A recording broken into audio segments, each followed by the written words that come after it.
gentlemen, welcome to the Second City Studio in Hollywood, California. How are you feeling this Tuesday night? Good? Please sign for cell phones. Do not talk or text during the show. In case of emergency, please exit the doors on your left. For right now, give it up to your host of Couch Candy, Jen Candy.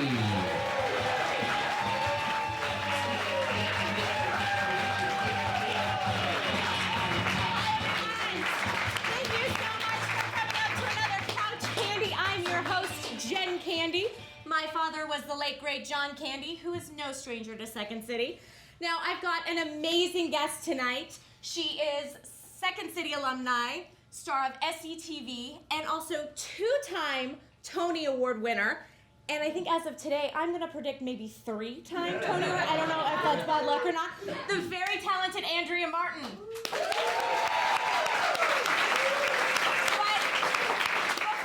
Bring her out. Let's take a look at a clip from SCTV where Andrea plays the feisty Edith Prickly.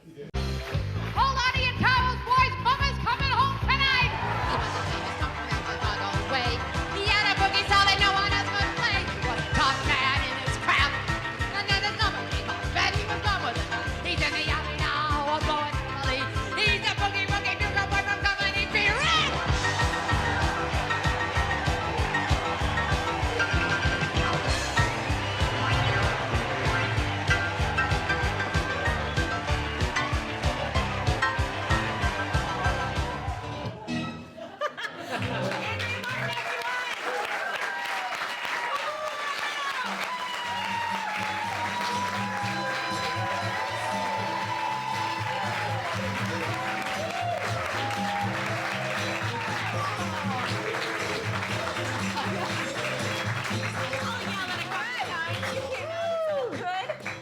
Candy? Yes.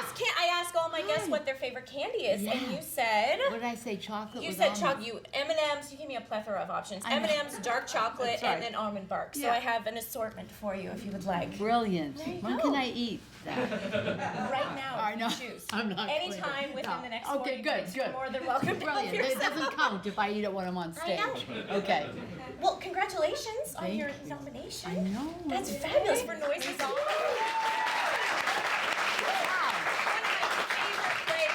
Yeah, did anybody get a chance to see it in New York? Have you ever seen Noises Off done at all? Yes, I would hope so. It almost killed me. Right? Yeah, well, it's, it's a farce and it's lots of doors and slamming lots of doors, and just like this, except this is high energy, high pace. That's right. Yeah. Have you always loved theater? I have always loved theater. It's been my favorite thing to do. Yeah.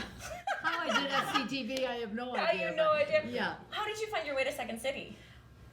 Let's see, I was in Toronto and I was doing theater, a cabaret theater, and because it was a small community of actors, and I heard through the grapevine that there were auditioning for Second City, and I didn't really know very much about it, and I went and auditioned. Oh, yeah. There you go. It was scary. What was that audition process like?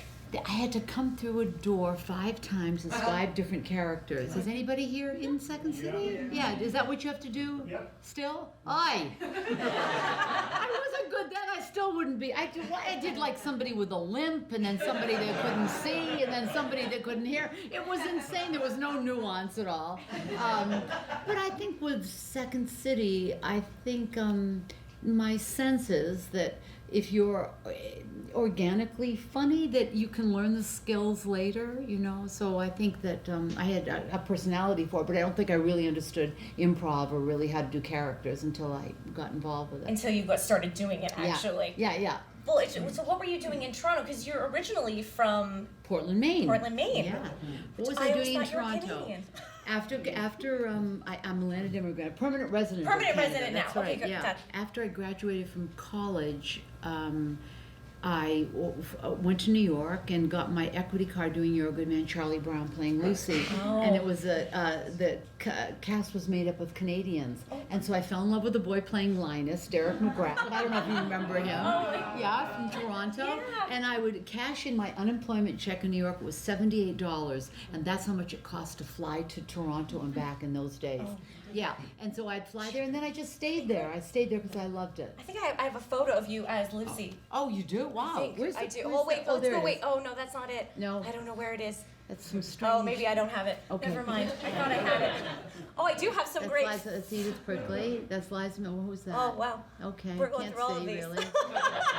It's just some strange people There's in just Second some- City, but they're all talented. I have no idea who they are. So when you were in Toronto Yeah. at Second City, who was the cast you were with? Oh my gosh. Do you remember? Okay, your dad. Okay. And Eugene, Catherine, Joe Flaherty, at one point John Monteith. I don't know where he is these days. Let me see, Rosemary Radcliffe was part of it at one point. Gosh, who else was Were in you it? Also That's- part of the Godspell. Like I feel like. Yeah, there's Godspell right there. So that is Gilda Radner from Second City Right. in the front, and Eugene Levy is over there with a mustache. I can't really see it, but I know the photo really well. I know. Oh, there he is up there With the on the mustache and second. the- Yeah, yeah. the second. And Marty must be somewhere. Martin Short. Because I always felt like the Toronto Yeah. Second City group Yeah. originated from Godspell, then went to Second City. Oh. All but my dad. Yeah, well, he wasn't in Godspell. He wasn't. No. I think he was the only one that wasn't. Because he was a young man, and I mean, I was much older. Your dad was in his early 20s, wasn't he, when he did Second City? think he was so, he was a oh God, I'll never forget the scene that he did with the hockey, or what's the name of that scene? Maybe you guys still do it. It's When You Coming Home. When you went with, he did it with Joe Flaherty. Oh my God, it was so, and he was the hockey boy. It was so funny. I remember that so well. Yeah, beautiful. I And used how to long watch were them. Yeah, I know. That's Yeah. such a great sketch, and you were in that sketch too. I wasn't in that You sketch. weren't in that no, sketch. no. I'm picturing another photo that Yeah. was you were in it, but No, Catherine was in it, Eugene, And and Eugene. John, yeah. well, there you go. And then Yeah. did you ever go to Chicago and? Yeah, we were in Chicago for a couple of weeks at Second City, and we did a swap. Or Swapper. Okay. And your dad was there, Ben Gordon. Yeah. Oh gosh, it was boy, you're making And me Dan recall Aykroyd, things too, from the was there, 70s. too. Who was there? Dan Aykroyd. Dan Aykroyd. That's right, Dan Aykroyd. Right. Valerie Bromfield. Yeah. Okay. Yeah. Thank you for. You're well, You remember this it is much what more than I This do. is what the show is for, just to kind To of bring re- back memories and jog memories and Oh my gosh. Yeah. keep you young. Yes. Yes. So what was it like, the transition from going from theater then to SCTV? Well, let's see. What was it like? You know, I never really thought of it as television because there wasn't an audience, and we were each other's audience, and they felt like small plays, the sketches. They Right. weren't, you know, when so. It felt like a really easy transition. The transitions that are hard are going from that to sitcoms, or going from that to our dramas on television. Okay. That seems a little bit more More difficult. Scripted, even not to say that or SCTV wasn't scripted, but it felt more like a variety. It did, but it felt like little plays, really. Yeah. It felt very theatrical, very presentational. You know, nobody ever thought about the cameras over there and here, and there's four cameras. I mean, Right. maybe I should have been thinking about that, but I wasn't. You seemed yeah. like you were. Yeah.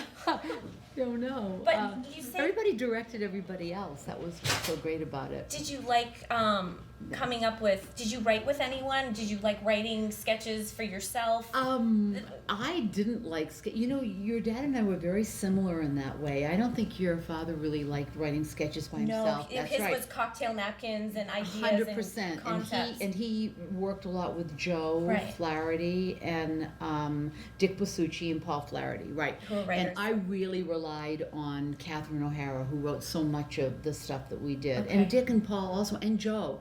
They really love writing, but.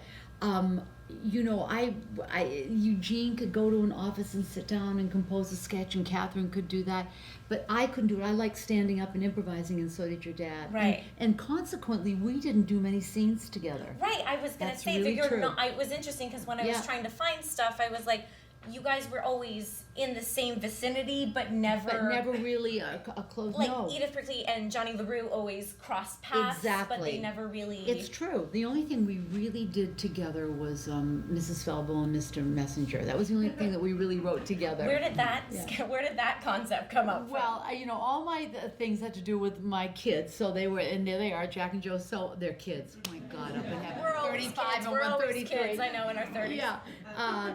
And so I used to watch Mr. Rogers, and that's where Mrs. Felbo came from. Yeah. And John was, Mr. Messenger with the. Oh dear, we shot that in Edmonton. Did right. you, in Edmonton, I actually have that. I have a clip where you guys go to prison. Okay. All right. So let's take a look at All this right. beginning clip.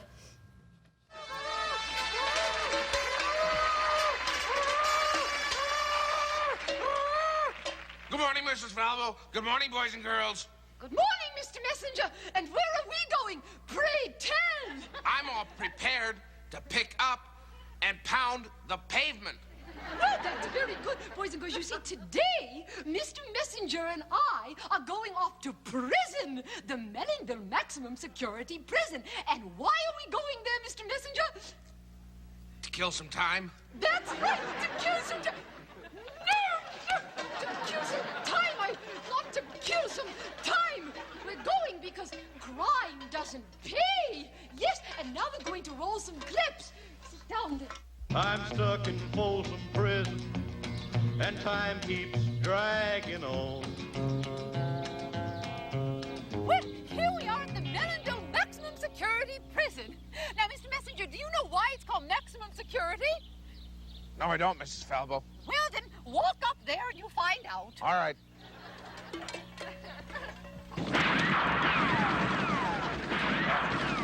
The hell is that, Mrs. Falvo? That's pretty foolhardy of you. You could have had me killed. Well, you see, the guards are trained to shoot and kill, Mr. Messenger. That's why it's called maximum. You see, if it were called minimum, they'd only maim you. Well, let's go inside. Be careful. Be careful. You go first. Go on. You Well, go first. They know me. They know you. Fire away, boys. I'm not gonna wait. All right. But what was the prison that you guys went to? In the I Edmonton don't think prison? it was a real prison. No, I think it was a set. I think it was a set, and I think there were some. I don't think it was like we were shooting Oz. What was that? It wasn't like we were doing Orange is the New Black. There was no authenticity to it. I think they just cast a lot of Do you have the guys clip, Jason, now? We're going to be talking about no, one that's of the Dr. most Cheryl common Kinsey. We can watch this one, too. Tonight we're going to be talking about one of the most common sexual dysfunctions in women today, the inability to fake orgasms.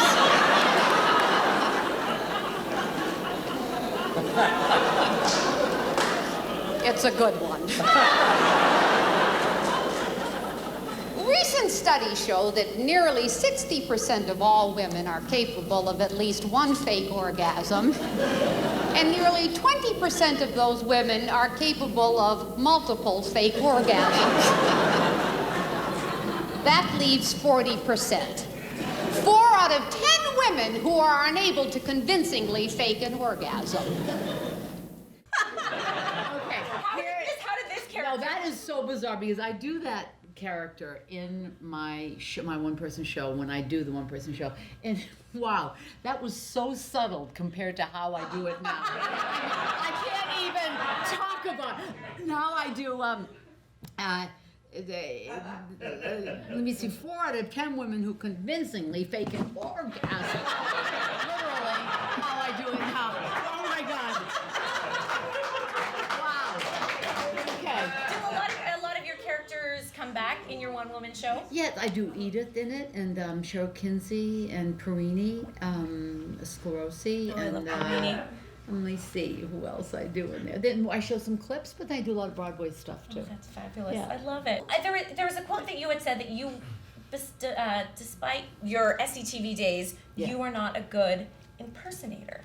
No, I'm not. No, I wasn't a good impersonator. No, I had to really look at video for ages and ages and ages to really capture something. Really? Yeah, 'Cause I honestly, it felt didn't come easy to A me. majority of your characters watching through SCTV, I always, as a kid, it took me a while, well, not a while, to realize that you weren't either Barbra Streisand or you weren't, but just because you were so good at harnessing the essence of the person that you were trying to be, like Well, I'm sure Mother I just- Teresa and Mother Teresa, I could do, but I'm sure I was copying Marty Short when I did Barbara Streisand. 100%. And Liza Minnelli. I mean, I don't know.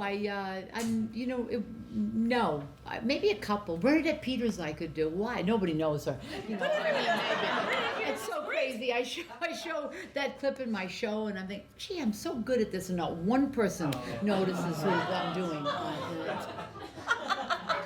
Anyway. But as I want to show the Barbara Streisand because I want you guys to see. It's just a short little. And all these people are so dated. It's like, I should be doing Ariana Grande. Barbara Streisand. But I feel like SCTV was timeless. Like you can watch it, like the character Bob Hope. You can for sure. Which I always thought was really good. Yeah.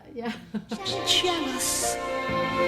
They called us rich and jealous 'cause we had money and they didn't have a clue.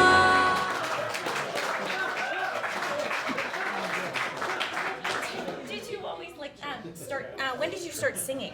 Did you always sing like when you did theater? Like was Charlie Brown a musical? Charlie Brown was a musical. Okay, yeah. You're a good man. Charlie Brown was a musical, and I've done musical comedy all my life. Yeah. Not that I really sing or dance. It is extraordinary, really, when you see the kind of musicals done now, like Les Mis and Phantom or Hamilton.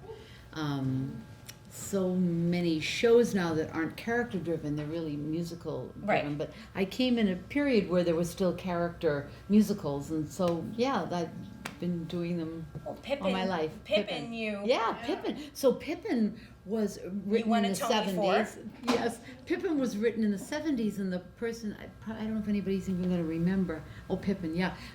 Irene, what was her name? Irene Ryan. Yeah, Irene Ryan from what is the show? Granny Clampett. Granny, yeah. So she originally played the part. You were a lot different than I was. Yeah, I did. Yeah, I did. Yeah, it's kind of reinvented, right? But you did how many seasons were you on SCTV for? I think 7. 7? Yeah. Does that sound right? That sounds perfect. That sounds fantastic. Is that the right answer? That is the right answer. Can I have a lifeline? Who can I call? You can ask anyone. My mom seems to know a lot of answers too. That's good. She's participated before. Yeah.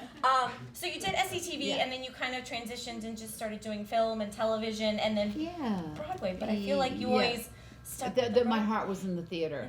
Yeah. So after SCTV, we moved here to Los Angeles, and the boys were raised here in Pacific Palisades. And as soon as they went to college, and so I did some television and film, but not a lot. But my heart was in New York, and so then when they went to college, I moved back to New York, and then at 45, I did my first Broadway show, and so which that's you won a Tony for. I was going to say Golden Globe for some reason because my brain is not working. But it was for My Favorite Year, right? That's right. Yeah, My Favorite Year. Right. Mm-hmm. And what role was that you played? That was the writer who played it in the movie. Oh my God, I literally no memory. This is a terrible. The worst person to interview is somebody. It's good. I don't remember. I don't know. All you need to remember is this book this that is I why wrote. we have the book. Oh my God, this book nearly killed me. I literally had to call Marty up on the chapter on SCTV and say, "What do you remember?" I'm going to type. Oh my God, it was just hideous. Because I had to have my memory jogged. I don't know. I mean, I don't know. My whole life has been about compartmentalizing things. Like I'll do a show, and the day after I'll literally forget the lyrics for the song. That's really how I'm not one of those people that holds on to. You live in the moment, essentially. When I'm working, I do for sure. Yeah. That's for sure. I have to really be focused, and then therefore I've forgotten so much. So that's why you wrote a book. So you can remember? Why did I write a book? I wrote a book because somebody asked me. See, really? I'm easy. Yeah. It wasn't just ask me and I'll do anything you want. It wasn't because you wanted to. I didn't really want to. It was the hardest thing in the world to write, but now I'm really proud to have written it. Well, good. Yeah. I think it's a great book. So if you haven't read it, take a read. Yeah. I enjoyed it. Thank you. You're welcome. To go to your television days, which when I was doing research for this, I found it very funny. A lot of my guests have one show that they all were on besides SCTV. Oh. And it was the very famous Star Trek. Oh, who else was on Star Mike Trek? Haggerty was on Star Trek. Goodness. There was one other, and I'm blanking. This was. Oh, Ishka. Now, is Ishka. that me? Because, you know... I think, is that no, you or I'd did have it? to look because this is really... There was a bunch of them. I picked the wrong photo, didn't I? No, you know what? That is not me. Oh! No, did anybody see Star Trek? The Star Trek Deep Space Nine. But you were on it, correct? I was on it, the original person, and I had to be, the makeup call was at 4 a.m., and then I was on set at 12, and you couldn't hear, you couldn't breathe, there was like 2 little holes in your nostril, you couldn't drink, it was all prosthetics, you couldn't eat or drink. I was so claustrophobic that I did one show, and then they recast somebody with the exact same makeup. And so now I keep getting those little cards at those conventions, and Yes. it's always the other I don't know who that girl, that woman is, but I always sign it, Love Andrea. Well, there you go. It's crazy, and that wasn't... There was a bunch of photos, and I was Yeah. like, this See, one. because you can't really tell. Because you can't tell, because one really didn't look like you. Is that me? Or is that the same photo? It's the same Oh, photo. it's hysterical. Okay. But now I'm looking at it. No, maybe it isn't you. Oh, that's. Well, there you go. But Yeah. you were. But Yeah. that process of the makeup. Oh, it was crazy. Because I know my dad when he did Spaceballs. Yeah. The costume and the makeup for that, he was in the chair for 5 hours. Yeah, and he didn't mind it, I bet. He didn't mind it because I think it was more mechanical stuff, like the wagging tail and the ears, as opposed Right, to. the wagging tail and the ears. Which Oh he my broke. God, I think he bruised a rib while he was wearing that.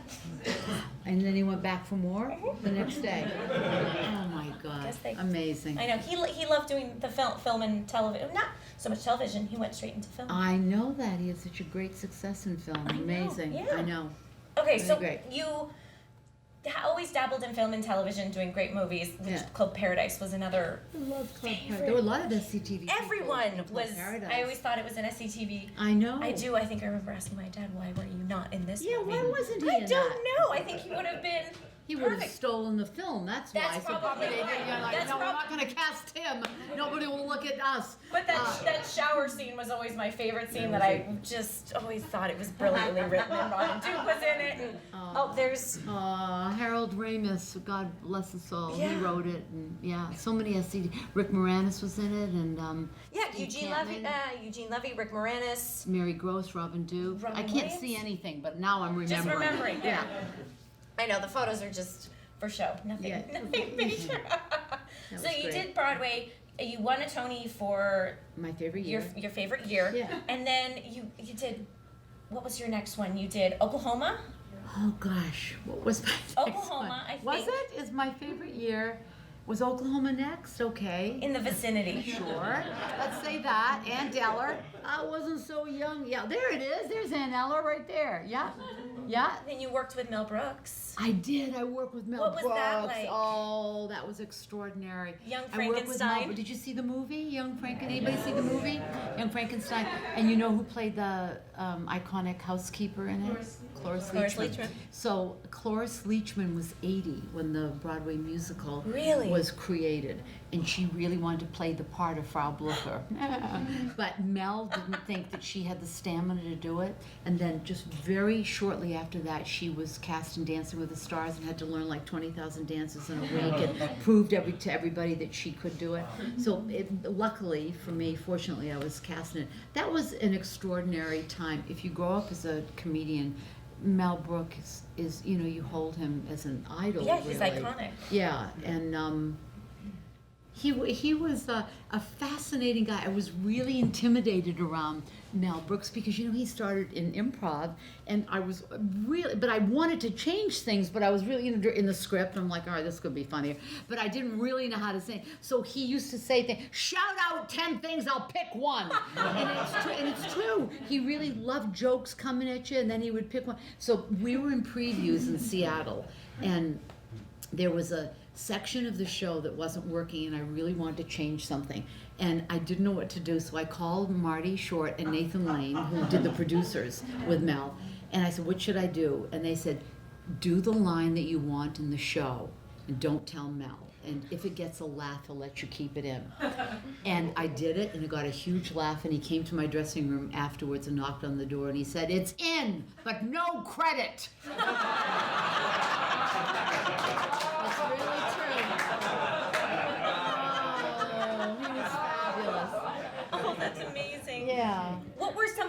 challenging characters that you had to perform on Broadway?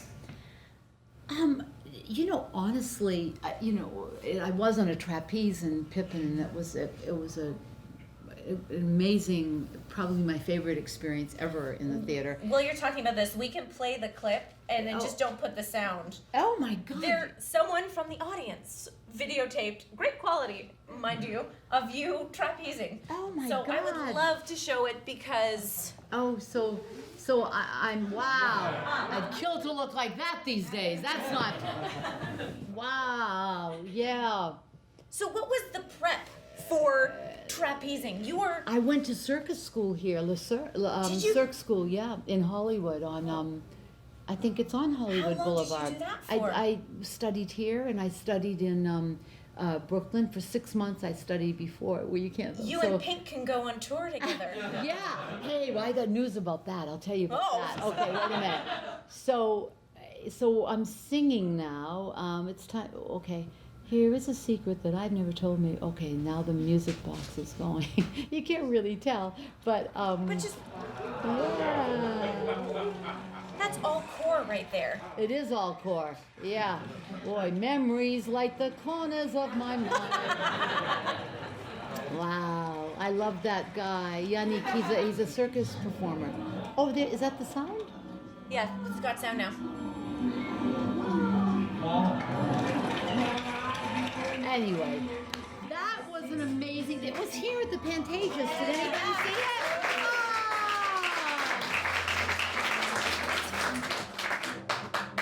I can't even listen. do a I pull-up. miss that show so much because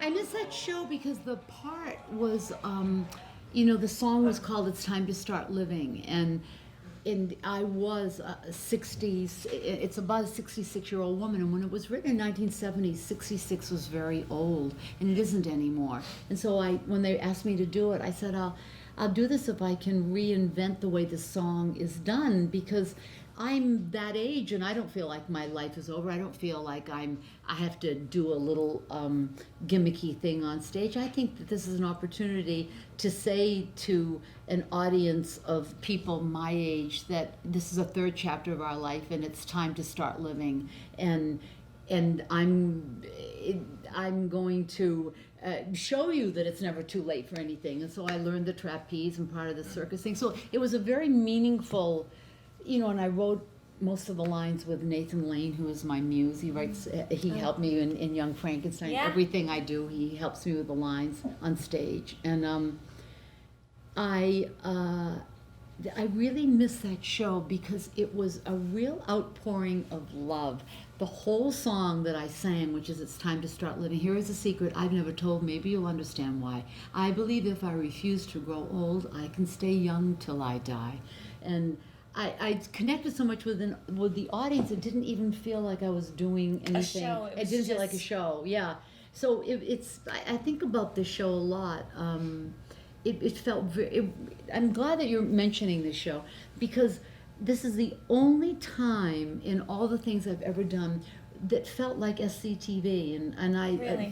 it did, because you had to be a family in order to do a circus show, or else you really could die. I mean, there were people flying around and Right. bouncing around, and I'm on a trapeze. I had to trust that trapeze artist, Yannick was his name. There was nothing under the there were no nets or anything, and I wasn't on any wires. It was all real, so it was all trust, and that's what SCTV was about. It was knowing at any moment if we were on stage, on camera, one of the actors was going to come over and say, "That's not funny, try it this way." And it was very much like that. I was so fortunate to have that opportunity to do something on television Yeah. with a group of people who are still all my close friends. Yeah, well, it was a Still. good. That's the one thing, and that's one of the reasons why I created the show, was just to kind of, everyone was so close knit and Yeah. tight and felt like family, Yeah. and that's who I grew up with, was my extended family, and so Yes. it was. I appreciated it and I loved it, and so I wanted to kind of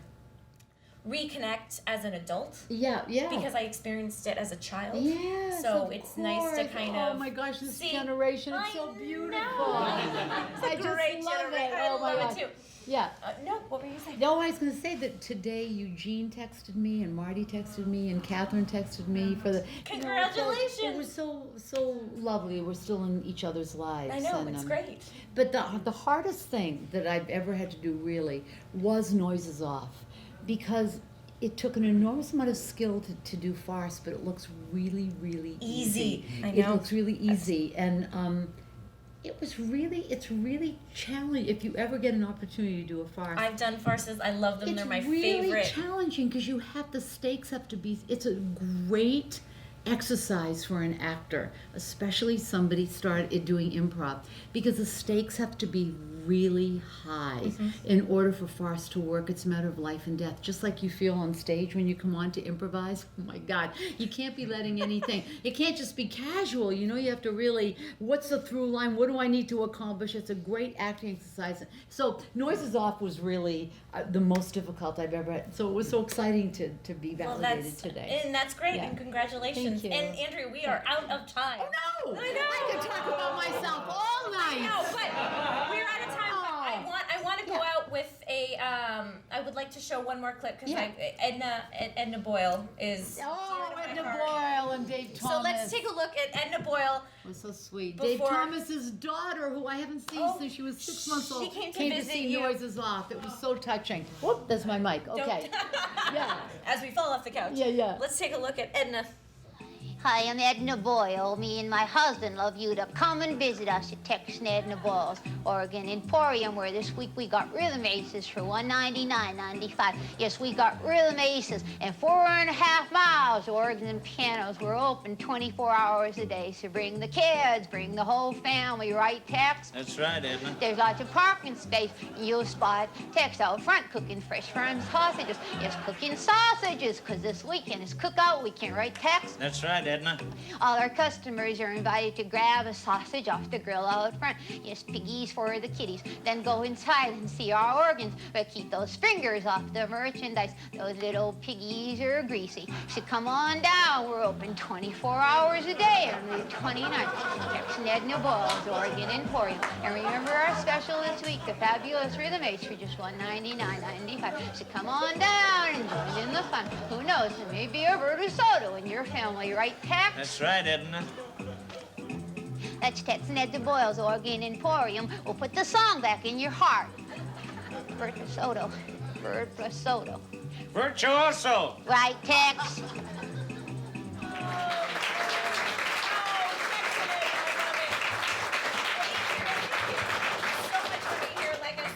Doing the show. I'm actually so happy that I get to have you on the show today, and then you I were want to see nominated. that little picture of you and yes. Jack. There's a Where is that photo. little picture?